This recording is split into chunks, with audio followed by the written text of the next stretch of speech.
اعوذ باللہ من الشیطان الرجیم، بسم اللہ الرحمن الرحیم۔ السلام علیکم ورحمۃ اللہ وبرکاتہ۔ آج کا ہمارا عنوان ہے غلطی کی اصلاح۔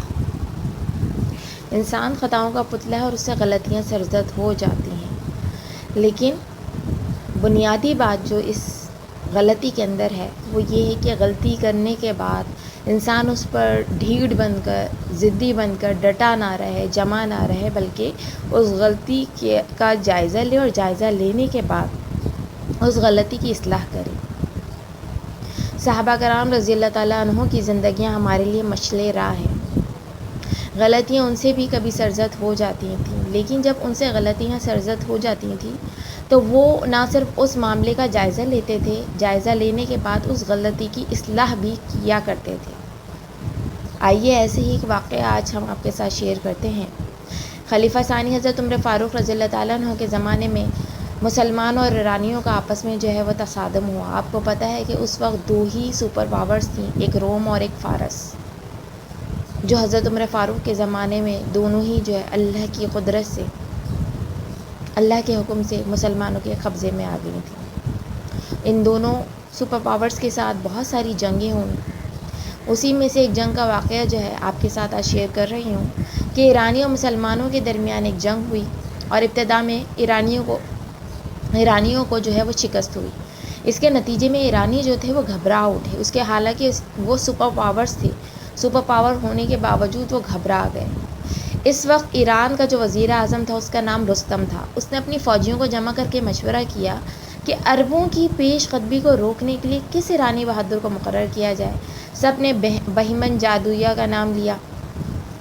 چنانچہ رستم نے بہمن کو 12,000 افواج، 3,000 جنگی ہاتھی اور دوسرے ضروری سامان دے کر عربوں کی طرف رخصت کر دیا۔ بہمن کو جو سامان دیا گیا تھا اس میں ایک جھنڈا بھی تھا، جس کی نسبت ایرانیوں کا عقیدہ تھا کہ جس فوج کے ساتھ یہ جھنڈا ہونا اسے کبھی شکست نہیں ہو سکتی۔ یہ واقعہ سن 13 ہجری کا ہے۔ بہمن دریائے فرات کے کنارے جو ہے وہ چلتا ہوا آ کر مقیم ہوا اور دوسری طرف مسلمانوں کے سردار ابو عبیدہ بن مسعود ثقفی جو تھے وہ لیڈ کر رہے تھے۔ اسلامی لشکر کو جو ہے وہ ابو عبیدہ کے پاس پیغام بھیجا گیا ایرانی فوج کی طرف سے کہ آپ لوگ دریا پار کر کے ادھر آئیں گے لڑنے کے لیے یا ہم ادھر آئیں۔ ابو عبیدہ بن ثقفی جو ہیں وہ جوش و شجاعت کے جذبے سے بھرپور تھے۔ انہوں نے کہلوا دیا کہ ہم دریا پار کر کے خود آتے ہیں۔ اسلامی لشکر نے ایک چھوٹے پل کے ذریعے فرات کو پار کیا۔ جب وہ دوسری طرف پہنچے تب صورتحال بڑی خطرناک تھی۔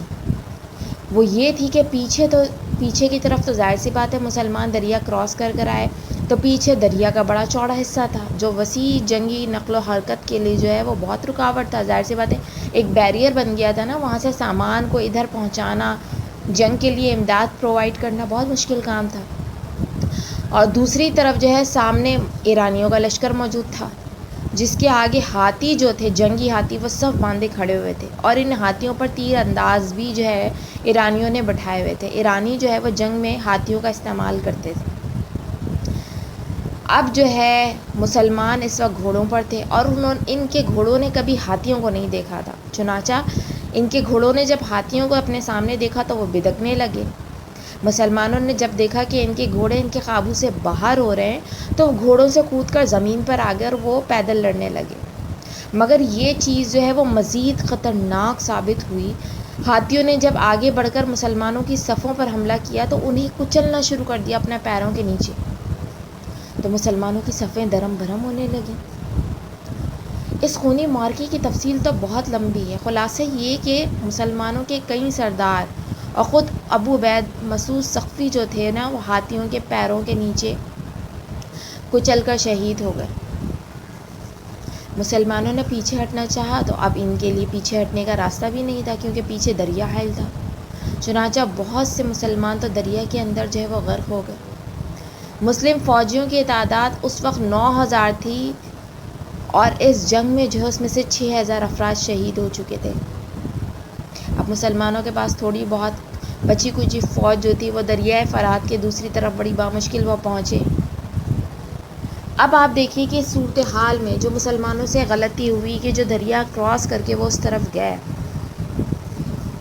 تو وہ غلطیوں سے سرزد ہو چکی تھی۔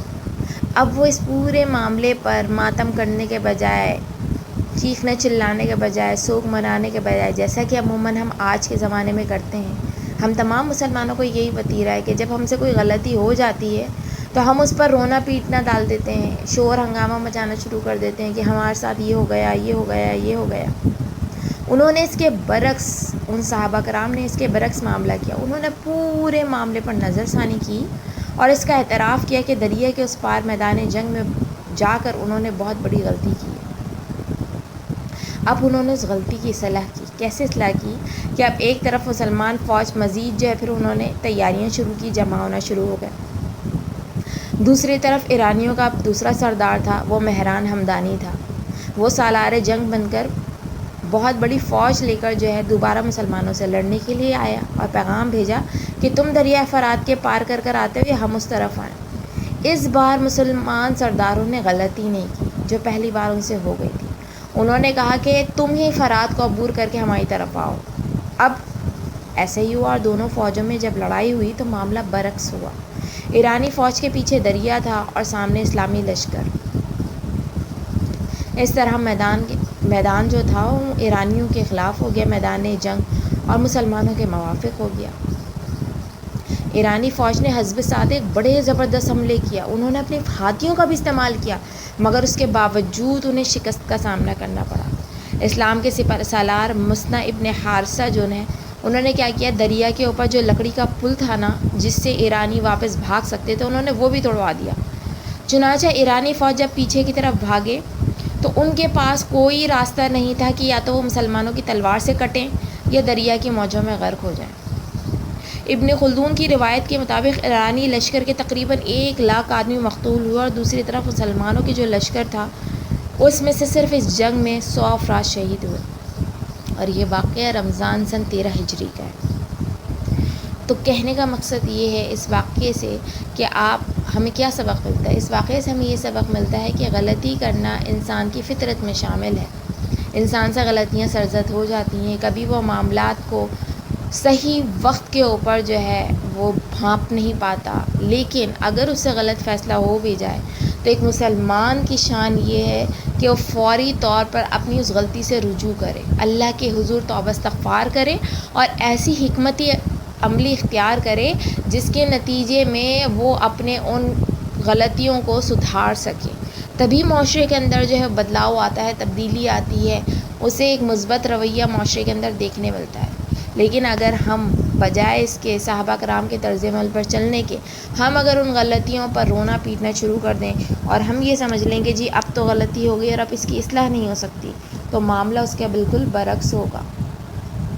تو اللہ تعالیٰ سے دعا ہے کہ اللہ تعالیٰ ہمیں اسوہ حسنہ رسول صلی اللہ علیہ وسلم کی سیرت پر اور صحابہ کرام کے نقش قدم پر چلنے کی توفیق عطا فرمائے۔ وآخر الدعوانا ان الحمد للہ رب العالمین۔